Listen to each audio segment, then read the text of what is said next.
to it, and I wouldn't let it go. I took a shower with the Bible in my hand. I just wouldn't let it go. I felt that this is my protection. This is all I have, because I wasn't allowed to do anything else. And I said, this is my protection. I took a shower with it. I wouldn't let it go. And for some reason, I got so courageous. 2 days after having that Bible, I said, I'm leaving, and you can kill me if you want. He says, if you go near that door, I'm going to kill you. And I said, you're just going to have to do that. And I don't know where the strength came from. It just came. It came.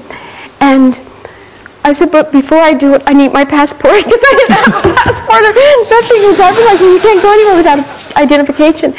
And there was a battle. He wouldn't give me the passport. And I got so courageous. I picked up the phone. I said, I'm going to call the police if you don't give me my passport. And I said, and I mean it.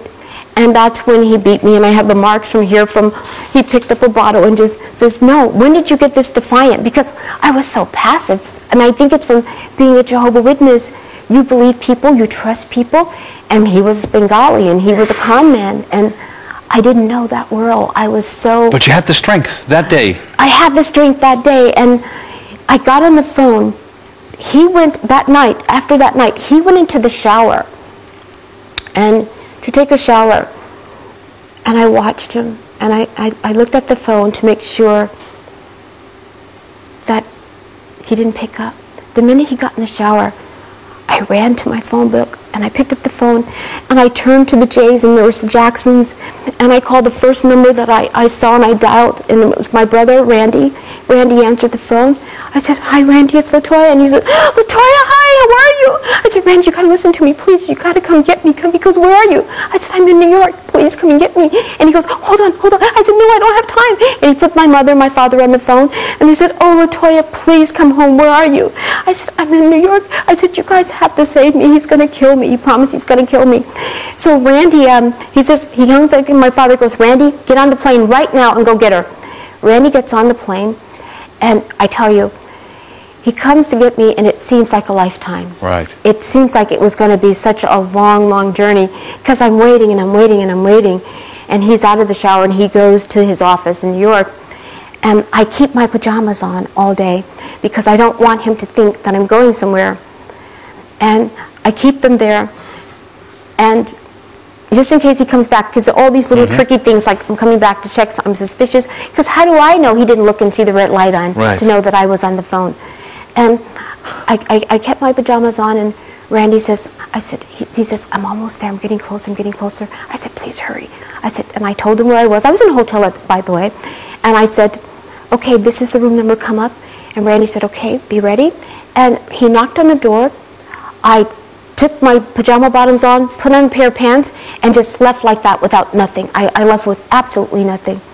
Just a little purse bag. And did you get an immediate sense of freedom? I was so afraid. I have to tell you, I thought I was going to faint at the door. I was so terrified and afraid. And I said, let's go, let's run, let's go. And Randy says, no, we're getting right back on the plane. And we got into the limo, and we went right back to the plane. And you were free? And I was free. Yes, I was absolutely free. My jaw is literally on the floor. What a story. Yeah. But you were free. I love this. This is fantastic. What a story. Thank you.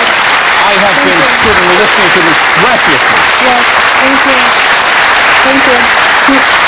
Thank you.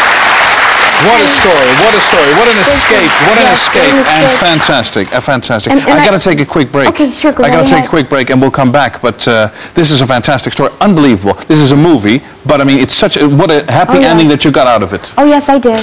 Yes. And I want to know what it was like, you know, coming back, meeting the family again, meeting Michael again. Absolutely. And also I want to hear the real story about Michael. And you have to, you know, you give your point of view. And you're very honest about everything. So, dames en heren, blijf hier. Straks meer met Toya Jackson. Wat een vrouw, wat een verhaal. Blijf hier.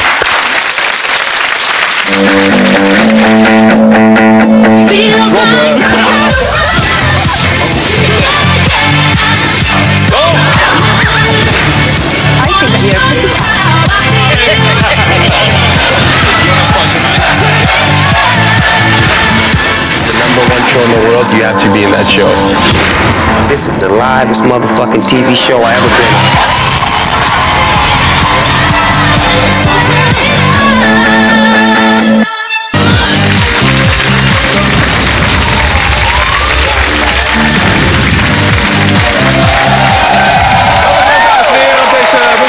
Ik zit hier met de enige echte Toya Jackson, die voor de break een verhaal verteld heeft van hoe ze uiteindelijk onder die verschrikkelijke man vandaan is gekomen. Eigenlijk onder die invloed van die man. En dan nog steeds ben ik daarvan onder de indruk. I was just telling you, I'm still impressed by that story you told, how you got out of that terrible, terrible, horrible relationship with this horrible man. But it must be so great sitting here nowadays and being free and being, you know, happy. And you're in great contact with your family, right? With the whole Jackson family. Absolutely. I think that I don't know if anyone really knows what it feels like to taste real freedom.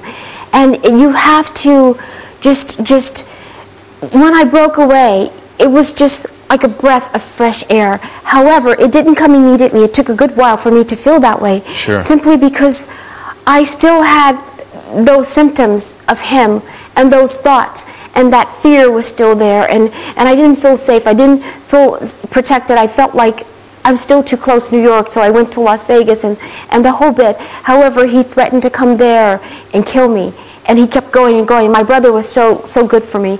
He said, "Latoya, go now, get a restraining order, go to the doctor. I want you to go to the hospital," which I did. Show them all your cuts and your bruises, what he's done to you the night prior. So we did all those things because I wouldn't have known to do that. No. I was. Did you feel like you were on the run from him for a while?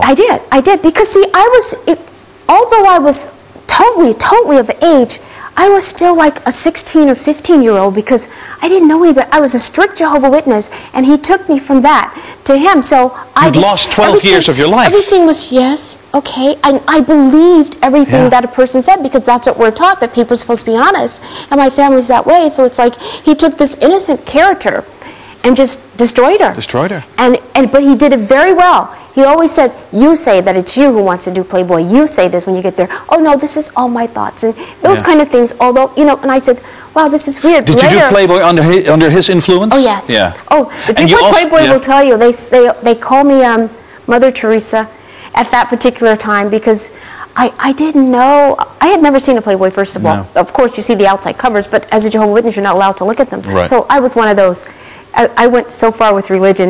When I'm religious, I was religious. I did everything on the straight and narrow. You have religious, and then you have you. Yeah, I was very like, okay, I can't do that. I can't talk to you because you're not religious. It's still the biggest selling issue ever, huh? Yes, the biggest selling issue Playboy. ever. It's still, unbelievable. Yeah. And also, because this will clarify everything, when you made the statements during Michael's trial, and then he was accused of, you know, doing all that to little boys, I mean, you actually came out and said you thought it was true because you were abused. Well, that was all a lie. That was all because his influence. He told you to say that. Yes, but we grew up in an abusive family, meaning that my father. See, this is what's interesting about life. Yeah. The way we grew up, and as you get older, you get smarter and you get wiser.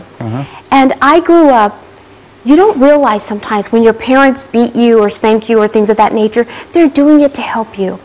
But as a child, as a kid, you see it as, why is he hurting me? Why is he doing this to me? And that's how I saw it, and that's how my siblings saw it. Michael wrote about it in his book, how abusive my father was. But the fact of the matter is that they're trying to discipline you. We, all of us, all 9 of us, we're very good kids. Every last one of us, and it's because my father disciplined us. But was this your father? Your mother never disciplined you? My mother, no, she wasn't that way. She wasn't that way. She, but it seems a big contrast. Huh? It seems a great contrast. On the one hand, the shy, you know, 9 children, shy, soft-spoken, and on the other hand, the disciplinarian, the father. We all feared my father. Every last one of us. We were just like, oh, Joseph's home. We would shake and get nervous and the whole bit. The fact of the matter is that there's nothing to be afraid of. My father and I are like this today. Right. We're so close, and I love him so dearly, and I'm appreciative now of